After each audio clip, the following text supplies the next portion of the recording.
Bonjour, nous allons commencer notre culte.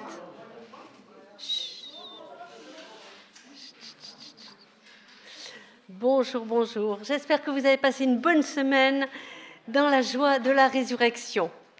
C'était pas si loin que ça, Pâques, juste notre semaine.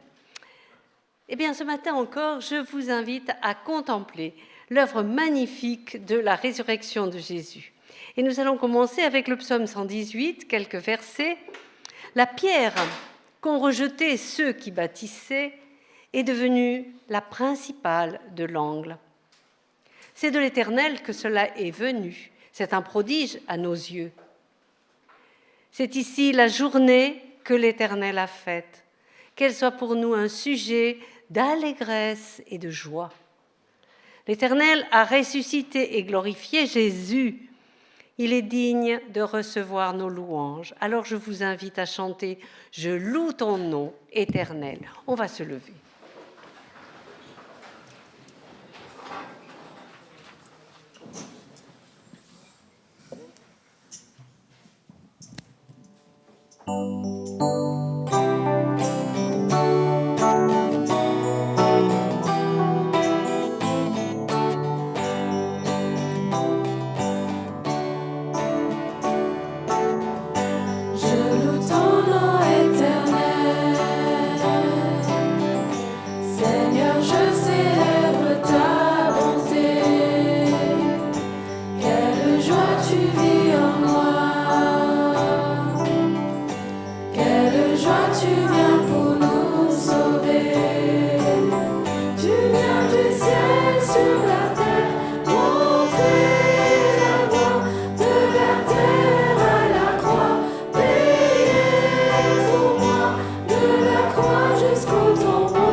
Voici ce que dit Jean dans l'Apocalypse.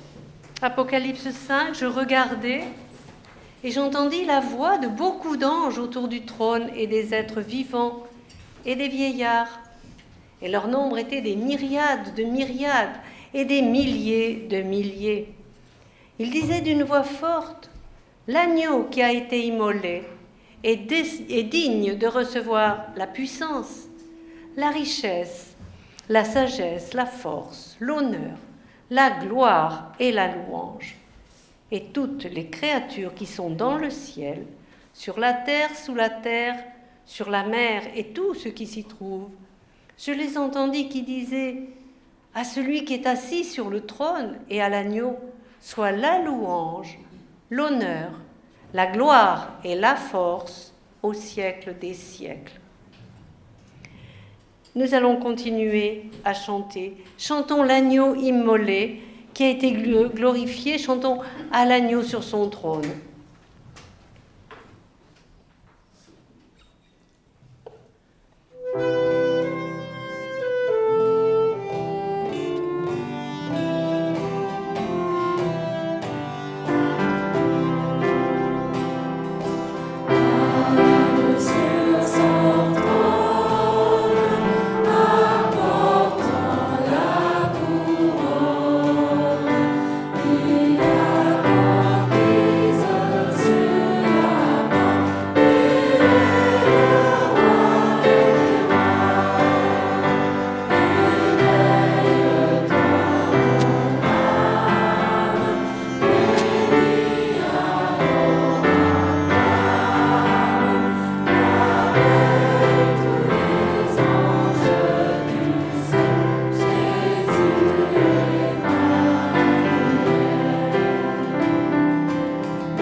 Toi qui es vivant à jamais, nous t'adorons, oui, nous te louons.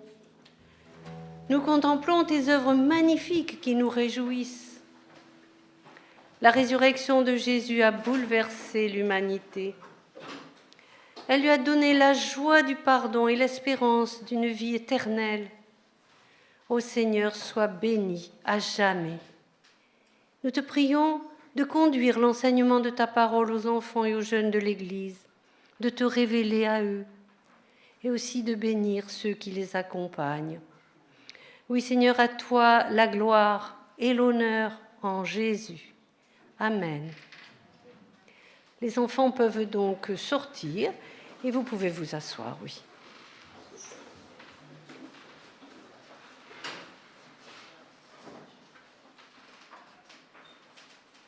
Oui, nous venons de chanter l'agneau sur son trône, c'est l'agneau ressuscité et glorifié. Nous allons lire 2 passages des psaumes dans lesquels la résurrection est prophétisée par David. Commençons avec le psaume 37. Il parle de la gloire que Dieu donnera à celui qui met toute sa confiance en lui.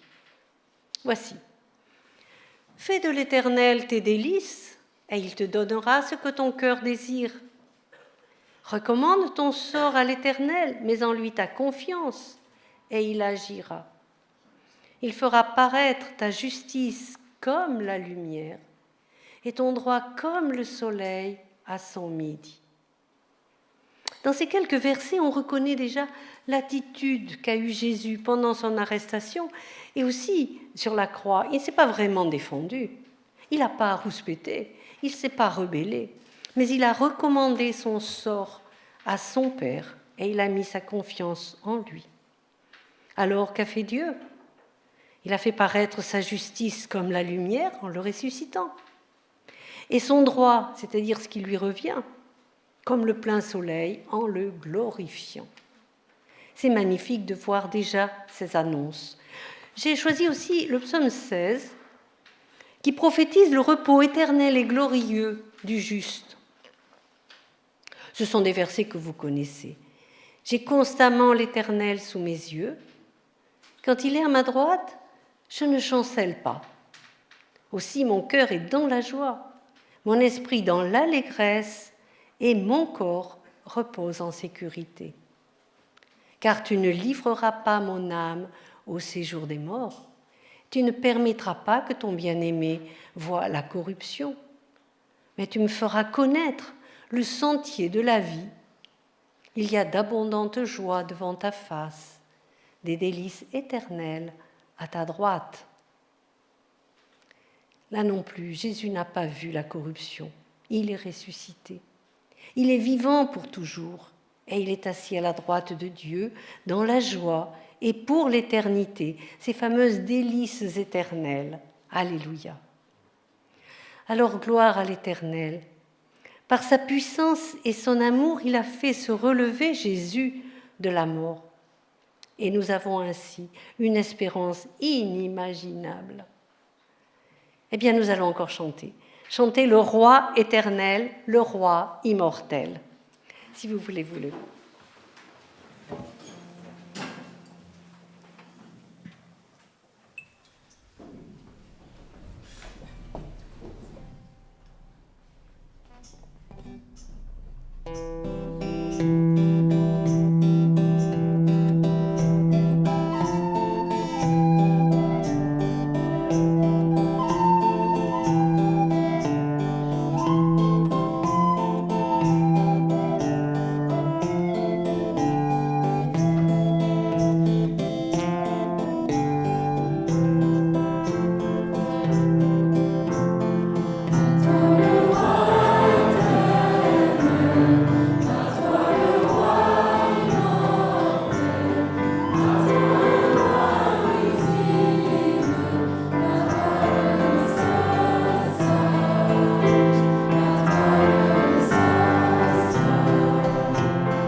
C'est magnifique de pouvoir louer notre roi.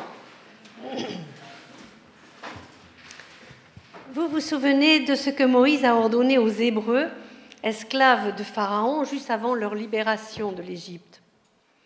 Ils devaient égorger un agneau et badigeonner de sang les 2 poteaux et le linteau des portes de leur maison. Et cela devait servir de signe afin que l'Éternel passe au-dessus d'eux sans les frapper. Aujourd'hui, l'agneau immolé et glorifié par Dieu, c'est Jésus, dont le sang nous couvre et nous protège de la colère de Dieu. Car Jésus dit en Matthieu, « Ceci est mon sang, le sang de l'alliance, qui est répandu pour plusieurs pour la rémission des péchés. » Et Jésus est aussi la porte. Et nous lisons aussi dans l'Évangile ce verset « Je suis la porte. Si quelqu'un entre par moi, il sera sauvé. Il entrera, il sortira, et il trouvera des pâturages. » Oui, Jésus est la porte du royaume des cieux. Elle est teintée du sang de la croix. C'est la porte de la libération, la porte de la vie, celle qui fait passer des ténèbres à la lumière. Jésus a donné librement sa vie à la croix et Dieu l'a ressuscité et glorifié. Sur la croix sur laquelle Jésus est mort est un instrument de torture, on est tous d'accord, un instrument de souffrance, mais à cause de la résurrection, nous contemplons comment elle est devenue, par la puissance de Dieu, source de douceur et de salut pour tous les croyants, pour tous. Par la grâce infinie de Dieu, elle est devenue pour nous bénédiction et vie. Et je terminerai avec ce verset. En vérité, je vous le dis, si le grain de blé qui est tombé en terre ne meurt, il reste seul. Mais s'il meurt, il porte beaucoup de fruits. C'est vrai que Jésus porte du fruit, n'est-ce pas ? Je vous invite à chanter comme une méditation le chant suivant. On pourra rester assis. Et après, nous aurons un temps de prière libre. Ce chant, c'est de la croix, la grâce coule. Laissons-nous pénétrer par ce chant magnifique.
Prions. Seigneur, ce matin, nous sommes dans la joie et nous te remercions pour l'œuvre du salut en Jésus. Oh oui, tu as fait un prodige inouï.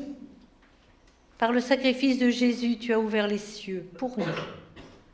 Et tu nous donnes de contempler la splendeur glorieuse du règne de ton Fils ressuscité. Nous étions chassés du paradis, mais tu as ouvert la porte, celle qui nous ramène auprès de toi et nous rend la vie. Et c'est Jésus, notre Sauveur.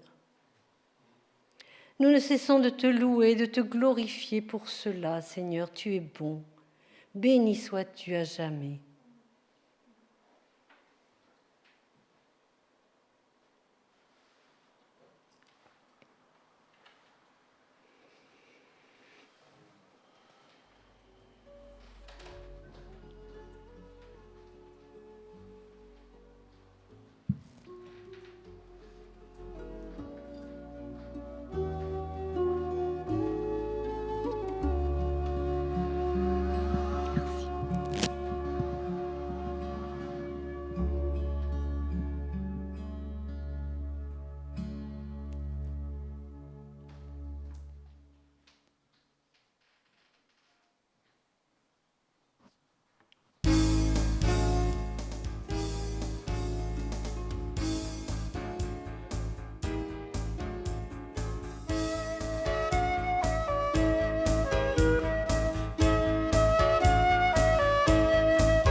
Le Seigneur ouvre la main et rassasie à souhait tout ce qui a vie, dit un psaume. Oui, il nous donne l'abondance et il nous comble de richesses. Et tout ce que nous avons vient de lui. Aussi, c'est avec reconnaissance que nous pouvons apporter maintenant un peu de nos biens. Te prions, Seigneur, accueille notre offrande avec bonté. Nous te prions pour que tu mettes sagesse et intelligence au cœur de ceux qui vont utiliser cet argent, que ce soit pour ton service et pour l'annonce de ton saint évangile. Amen. Vous trouverez des troncs ou de sortie de cette salle et vous pouvez, si vous voulez, faire aussi un virement. Nous allons terminer cette première partie et avant d'entendre le message, glorifier encore le nom du Seigneur avec ce chant « Gloire à son nom ».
pouvez prendre place, ben voilà. Et puis, c'est Lucie qui prendra le...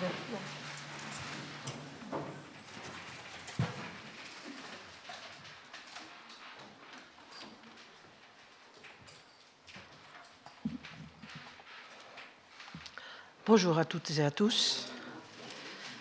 Fin février, j'ai apporté ici un message qui parlait d'une discipline spirituelle, la lecture de la parole de Dieu. Suite à cela, quelqu'un m'a demandé d'apporter un message au sujet d'une autre discipline spirituelle, la prière. Panique! Qui suis-je pour parler de la prière? Une spécialiste?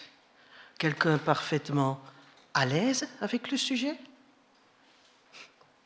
Le sujet, la prière, cela vous inspire quoi? La prière, c'est en même temps très simple et très compliqué. Il suffit de regarder dans un catalogue de livres chrétiens ou de chercher sur Internet beaucoup d'articles à trouver à ce sujet. Sujet inépuisable. Alors, que puis-je faire que simplement partager quelques réflexions, expériences, questionnements? Impossible de faire le tour du sujet en moins de 20 minutes. Pour commencer, une définition de la prière. L'ouvrage de référence en matière de théologie en France en ce moment, c'est le gros volume de théologie systématique écrit par Grudem. Et il dit que la prière, c'est... David, tu as la diapo? Ok.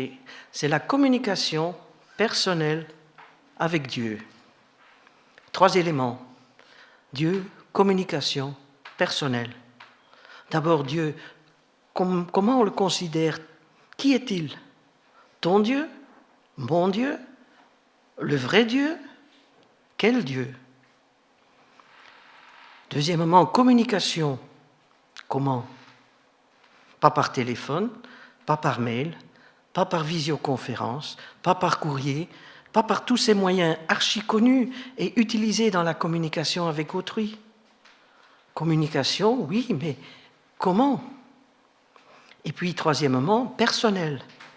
Ce qui signifie quelque part déjà que les autres ne pourront pas donner une réponse, une recette toute faite, qui va pour tout le monde, comme réponse à la question « Comment communiquer avec Dieu ?»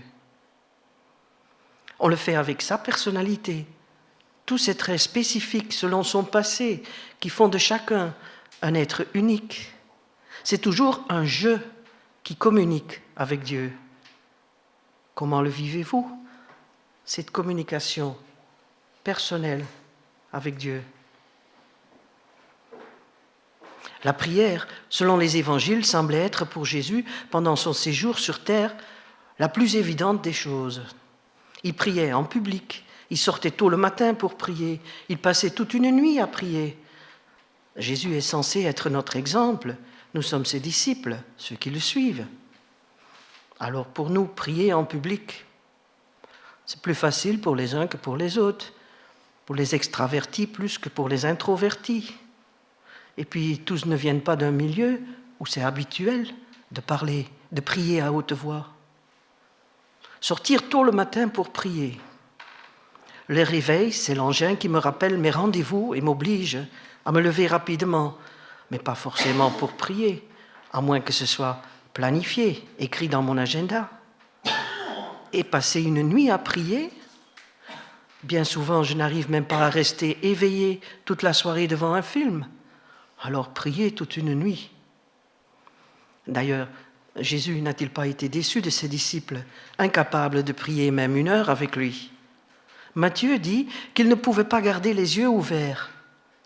Bref, je ne suis pas la seule. Alors la prière, ce n'est pas chose facile.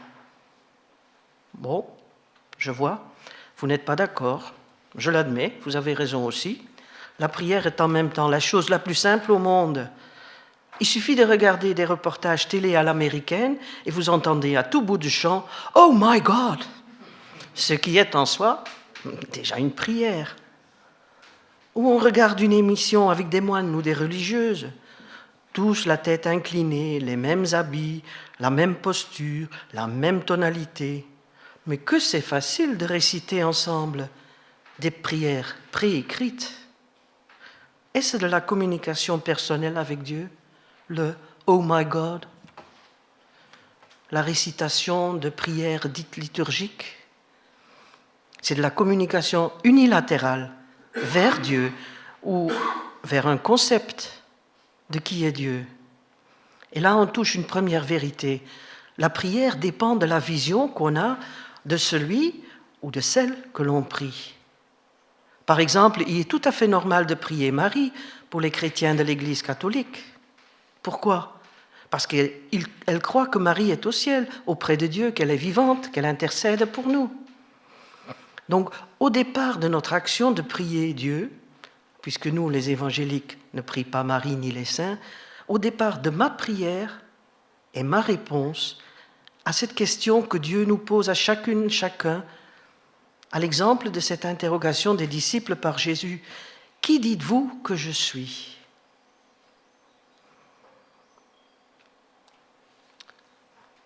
Dans l'évangile de Marc, on trouve ce passage.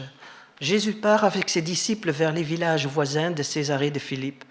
Sur le chemin, il demande à ses disciples, « Pour les gens, qui suis-je » Les disciples lui répondent, « Les uns disent que tu es Jean-Baptiste, d'autres disent que tu es Élie, d'autres encore disent que tu es l'un des prophètes. » Jésus leur demande, « Mais vous, qu'est-ce que vous dites?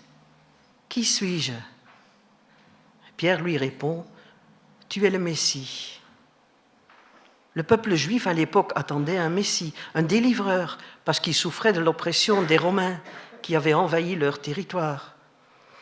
Effectivement, plus tôt dans l'histoire de ce peuple, Dieu avait annoncé par la bouche des prophètes qu'il allait leur envoyer quelqu'un qui les délivrerait.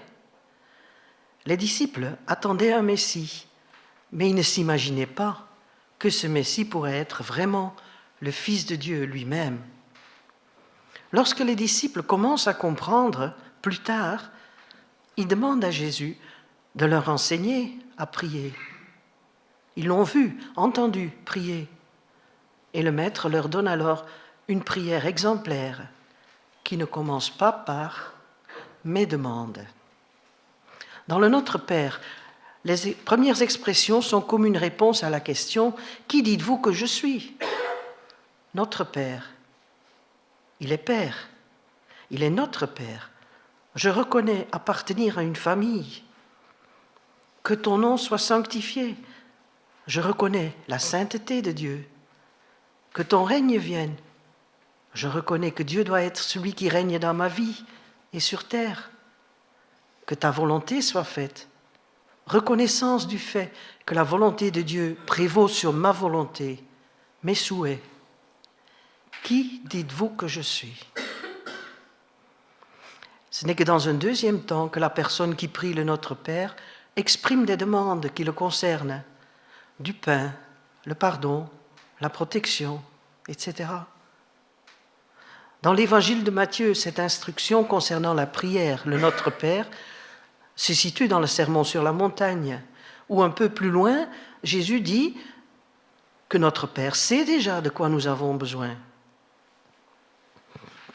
Dans les récits de l'évangile de Luc, au sujet de la prière, nous rencontrons une veuve qui répète sa demande avec insistance, ou encore un ami qui dérange au milieu de la nuit et à qui on va donner ce qu'il lui demande, non pas au nom de l'amitié, mais pour pouvoir retourner dormir tranquillement. Alors, faut-il demander ou non, puisque notre Père sait déjà, connaît déjà nos besoins? Et faut-il prier avec insistance? Et pourquoi? Dieu serait-il un peu sourd? Ou il oublie vite ce que j'ai demandé? Ou plus j'insiste, plus j'ai des chances d'obtenir ce que je veux, ce que je demande? Mais la demande, au fond, elle exprime quoi? Si notre Père sait de quoi nous avons besoin, alors demander n'est pas utile pour Dieu, mais c'est utile pour moi, car je remets Dieu dans ma vie. Si facile de vivre sans lui quand tout va bien, mais quand je constate un besoin, je prie, je formule une demande. Je suis comme un enfant qui va confiant vers son Père. car mon Père sait tout et il sait tout faire. Une demande me recentre sur Dieu et exprime de la confiance, une saine dépendance. Une confiance que Dieu répondra à notre prière. Chez Matthieu, on trouve cette assurance quant à l'issue de notre prière. Si donc vous, tout en étant mauvais, vous savez donner de bonnes choses à vos enfants, à combien plus forte raison votre Père qui est dans les cieux donnera-t-il de bonnes choses à ceux qui le lui demandent? Et Luc nous rapporte aussi cet enseignement de Jésus sur la prière, mais sa conclusion est un peu différente après cette expression « à plus forte raison ». Chez Luc, on lit « Si donc vous, tout mauvais que vous êtes, vous savez donner de bonnes choses à vos enfants, à combien plus forte raison le Père céleste donnera-t-il l'Esprit Saint à ceux qui le lui demandent ?» S'il est vrai que notre Père connaît nos besoins et que demander n'est pas utile pour lui, c'est par contre très utile pour nous, à condition de respecter une certaine progression dans nos prières. D'abord, répondre à cette question. Qui dites-vous que je suis? Dans un deuxième temps, venir avec nos demandes. Ayant reconnu à qui nous nous adressons, mes prières et mes demandes peuvent devenir une grande école de mes désirs. Et c'est là que nous avons besoin du secours de l'Esprit Saint pour discerner. Est-ce que je réponds à cette injonction de chercher d'abord le royaume de Dieu et sa justice, ou est-ce que je me préoccupe de mon royaume? Exemple de prière.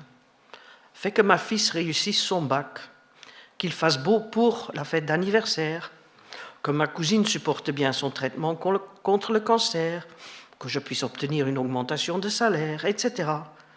Mais si ma prière s'arrête à mes désirs, que vais-je recevoir comme réponse? Pas sûr qu'il fera beau pour la fête d'anniversaire. Mais si mes demandes sont précédées par la reconnaissance de qui est Dieu, je vais chercher sa volonté. Et il m'accordera son esprit, qui m'aidera à prier. Parfois, on s'épuise à prier, parce que nous demandons sans reconnaître qui est Dieu. Qui dites-vous que je suis? Dieu n'est pas un DAB, un distributeur automatique de billets. Il n'est pas le grand magicien. Il n'est pas un Aladin qui sort de sa lampe pour répondre à mes souhaits.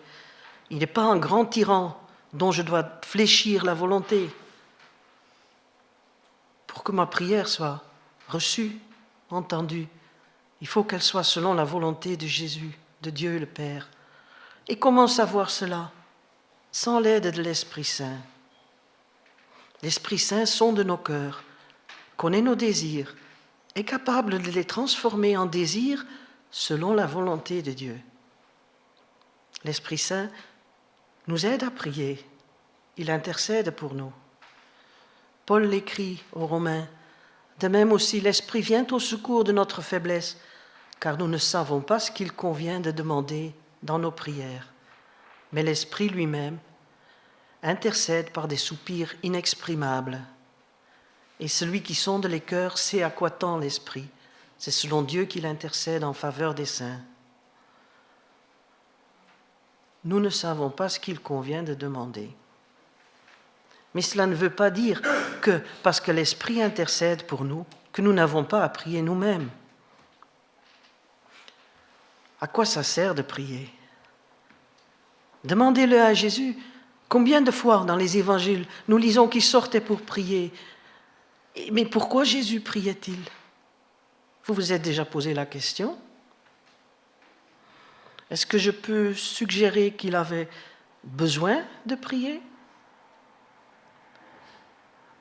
Dans l'évangile de Jean, on trouve ce texte, ce verset où Jésus dit « Moi et le Père, nous sommes un ». Alors, prier quand nous sommes un? Et non, ce n'est pas une expression d'un trouble de la personnalité. Au contraire, Jésus priait à cause de ce lien intime avec son Père. Qui était le Père pour Jésus? Quelqu'un avec qui il avait toujours été en relation. autre qu'une relation commerciale, administrative, une relation sur papier, mais une réalité vécue. La relation, ça passe par la communication. Je parle, tu entends, tu réagis. Tu parles, j'écoute. Je réponds, je réagis. Je ne suis pas seul. Il y a un lien entre nous.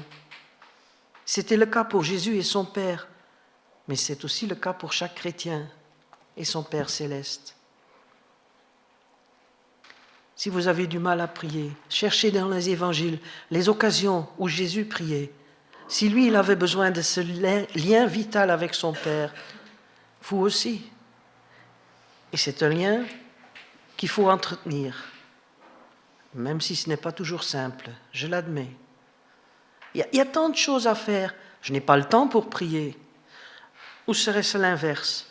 Si je ne prends pas le temps pour prier, je ne trouverai jamais le temps de tout faire et je ne saurais pas distinguer entre ce qu'il faut que je fasse et ce que je peux laisser tomber. Qui dis-tu que je suis? Première question. Nous avons chacune, chacun, j'espère, répondu à cette question que Jésus nous pose. Même si notre réponse a été et sera toujours incomplète ici-bas, nous ne connaissons qu'en partie. Dieu se révèle à nous progressivement. Les disciples ont demandé « Apprends-nous à prier ». Ah, prier, ça s'apprend. Et l'apprentissage est toujours un processus, pas un événement une fois pour toutes. Il y a une évolution dans les compétences acquises, si je peux dire ainsi. Comme l'apprentie coiffeuse, première année d'apprentissage, c'est plutôt laver les cheveux et balayer le salon. Réaliser soi-même une coupe, préparer le bon mélange pour la couleur, faire la coiffure pour une mariée, cela viendra beaucoup plus tard. La prière aussi, c'est un processus d'apprentissage, mais pas forcément où tout devient plus facile avec l'expérience. Et puis l'apprentissage de la prière, ça va durer toute la vie. Et ça passe par des périodes fertiles ou désertiques, périodes où c'est plus ou moins facile. Notre vie de prière subit les conditions et les saisons de notre vie humaine et s'adapte. Heureusement, Dieu nous accorde cette capacité d'adapter notre vie de prière. Ce n'est pas une chose figée. Si vous croyez cela, vous n'êtes encore qu'au début dans la vie de prière. On dit souvent qu'il faut développer une discipline dans la vie de prière. Je l'ai cru et je m'y suis appliqué. Tous les jours, même heure, même endroit. Et j'étais contente, presque fière de moi. J'y suis arrivée. Sauf que c'était lorsque ma vie était réglée comme une horloge. Tout y était régulier. Facile alors d'insérer dans cette régularité une vie de prière régulière. Si vous avez une vie régulière, ne dites pas monotone, vous avez cette possibilité de développer une vie de prière régulière. Et c'est une chance, mais aussi un défi. Il vous faudra faire des efforts. Pour ma part, les conditions de ma vie ont changé. Plus rien n'est régulier maintenant. Aucune journée ne ressemble à une autre. Alors quand, où, comment insérer une discipline, une régularité dans la prière, dans une vie tout sauf régulière? En voilà autre chose. Apprentissage, encore. J'ai observé deux choses. Je désire prier, avoir le temps pour prier, et je me sens coupable de ne pas prier assez. Et cela devient un cercle infernal. Je voudrais, j'essaye, j'échoue, je culpabilise, j'essaye plus fort, jusqu'à ce que j'ai compris deux choses qui me semblent très importantes. Et d'un, quand j'ai besoin de quelque chose, il est bon de l'exprimer, non pas pour informer mon Père céleste, mais pour reconnaître que je suis dépendante de lui. Ma réponse à ce fameux « Qui dis-tu que je suis ?» Tu es Dieu, tu es capable, tu es plus grand, tu sais mieux que moi, ta volonté est meilleure que la mienne. Et puis, deuxièmement, ou peut-être le plus important, quand je désire prier, d'où me vient ce désir ? Prier, vraiment, vivre cette communion avec le Seigneur, pas simplement exposer mes besoins, mes demandes. Pourquoi j'en ai envie ? Et surtout, pourquoi cette envie persiste alors que je ne trouve pas le temps, pas le moyen d'y répondre ? Cette envie de prier, c'est un besoin de prier, comme Jésus en avait besoin. Avoir envie de prier, c'est être poussé, ou peut-être mieux de dire être invité par l'Esprit Saint à vivre dans cette communion avec Dieu. C'est le Saint-Esprit qui agit en moi quand j'ai envie, quand j'ai besoin de prier. Mais je n'y arrive pas. 2 minutes, puis interruption par le téléphone, mon mari qui a besoin de moi. Je pense qu'il faut mettre cuire le repas, pendre la lessive, bref, 1001 choses. Je ne suis pas satisfaite de ma vie de prière. Fut une période où j'en étais satisfaite. Était-ce une période de grâce ? Probablement. Mais ce luxe me donnait aussi de quoi m'enorgueillir, fière de ma vie de prière. Il aurait mieux valu être reconnaissante pour cet épisode de grâce, qui n'a pas duré. Il fallait bien que le processus d'apprentissage continue.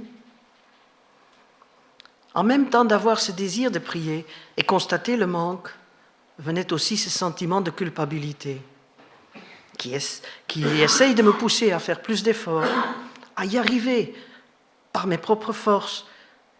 Et voici l'action de l'ennemi, du diable dans notre vie. Un bon désir de prier, inspiré par Dieu lui-même, l'ennemi le détourne et le transforme en une occasion de nous culpabiliser et de nous faire compter sur nous-mêmes. Sentiment de culpabilité. Soit j'abandonne, à quoi bon ? Je n'essaye plus de progresser dans ma vie de prière, dans cette communication personnelle avec Dieu. J'abandonne, je suis trop nul. Soit je redouble d'efforts. Pas possible d'être une si mauvaise chrétienne. Je vais essayer encore et tu vas voir, j'y arriverai par mes forces. Au lieu de simplement dire merci au Père chaque fois que je ressens cette envie, ce besoin de prier. Merci Père, car ton esprit agit en moi.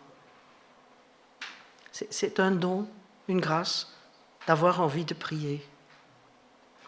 Quoi faire alors de cette culpabilité de ne pas prier assez ?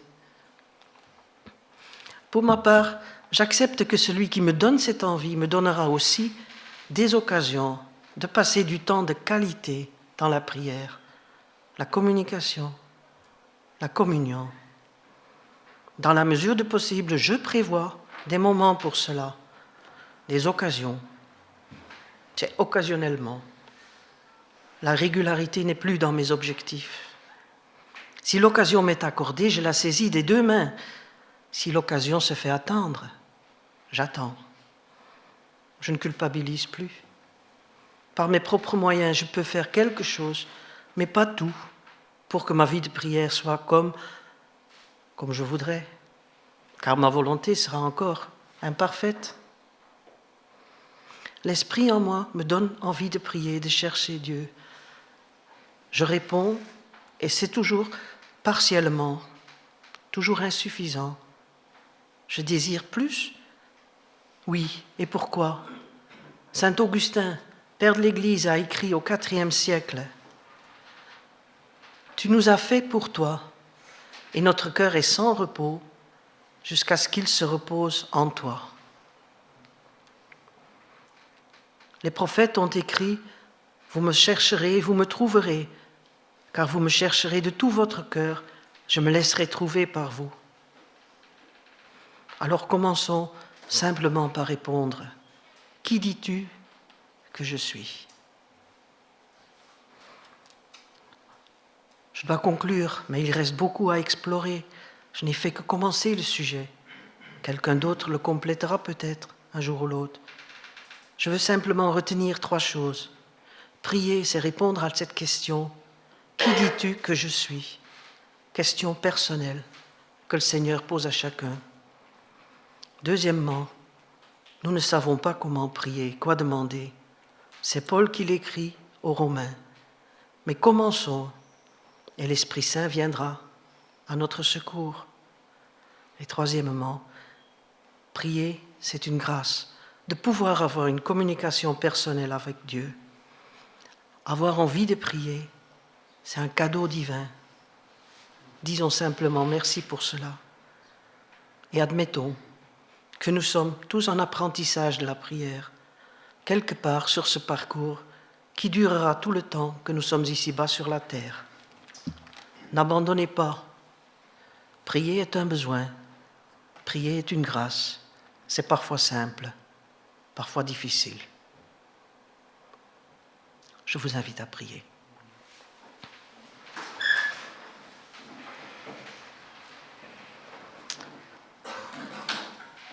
Père, je veux te remercier pour cette possibilité de te prier. Te remercier parce que tu mets en nous un désir de te prier. Tu connais nos difficultés, la vie de tous les jours, en milieu non chrétien, cela ne nous aide pas à trouver les occasions de prier. Mais nous voulons répondre à ton appel, à ton amour. Et si les mots ne viennent pas toujours facilement, entends nos cœurs qui répondent et nos faibles mots pour dire « Tu es Dieu, tu es un Dieu merveilleux ». Merci Père pour l'aide de ton esprit à prier selon l'exemple de Jésus. C'est en son nom que nous te prions. Amen.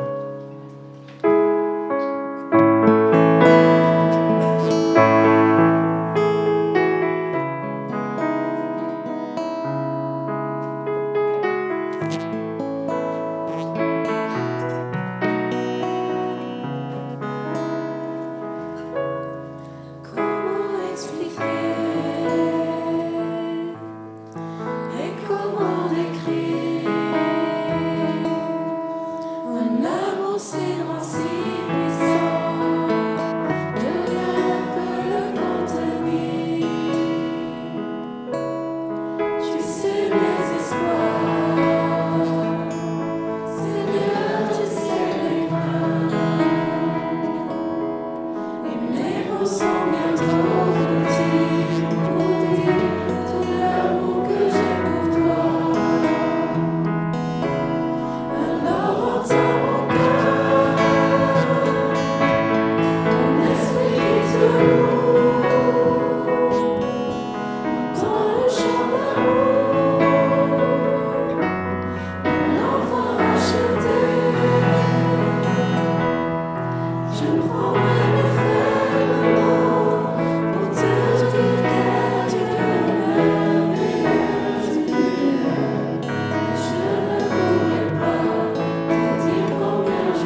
Alors voici le temps des annonces. Mardi à 18h, la réunion de prière, comme chaque semaine. Mercredi, c'est le jour suivant, réunion du conseil à 19h. Jeudi dans l'après-midi, on commence avec l'étude biblique à 14h, suivie d'un cours d'anglais à 15h30 et une autre étude biblique à 20h. Celle-ci se passe à La Force, chez Stan et Adriana. Et samedi prochain, la répétition du groupe de louanges pour 14h. Dimanche prochain, culte à 10h, comme aujourd'hui, et comme tous les dimanches. Alors vous avez sur le site qui est affiché toutes les activités de l'Église qui peuvent être reconsultées. Voilà. Et les nouveautés sont affichées souvent en plus. Eh bien, nous allons prier. Oui, voilà que s'achève notre culte, Seigneur, et nous voulons encore te louer et te remercier pour tes grâces infinies. Nous nous remettons entre tes mains, nous et nos familles, et nous te demandons de nous garder au cours de la semaine qui vient. Tu connais les secrets des cœurs. Tu as le pouvoir de pardonner et de restaurer ceux qui se tournent vers toi. Aussi, c'est avec confiance que nous portons devant toi nos amis, nos frères et sœurs malades ou affligés, nos voisins, et plus largement les habitants de Bergerac, de notre pays, du monde entier. Conduis-nous tous, Seigneur, dans ta paix et ta vérité, et que la lumière de la résurrection brille sur la terre. Que ton nom soit partout glorifié. Amen. Christ est ressuscité. Il est vraiment ressuscité. Alors nous allons chanter pour terminer ce chant qui est typique, bien sûr, de ce temps pascal. À toi la gloire. Voilà. Il est si beau qu'on pourrait le chanter tout le temps, en fait. Mais on le réserve souvent pour le temps pascal.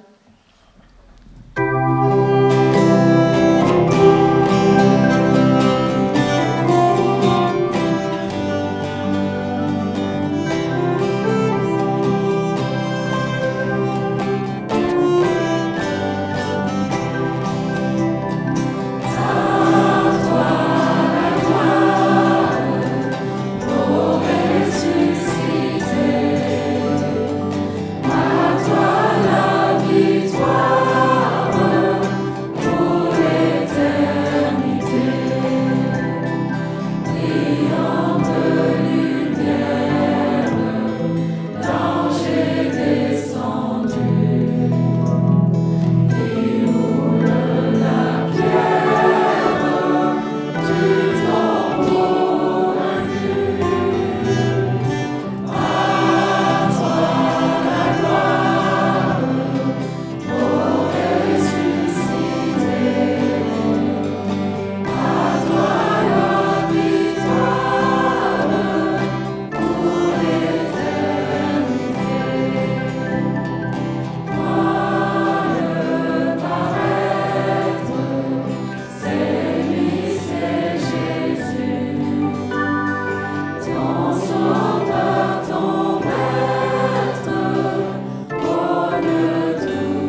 Alors, bon dimanche et je vous souhaite aussi une bonne semaine. Voilà. Au revoir. Merci.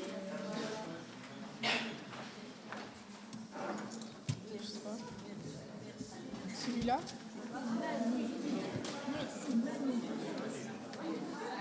Ou alors...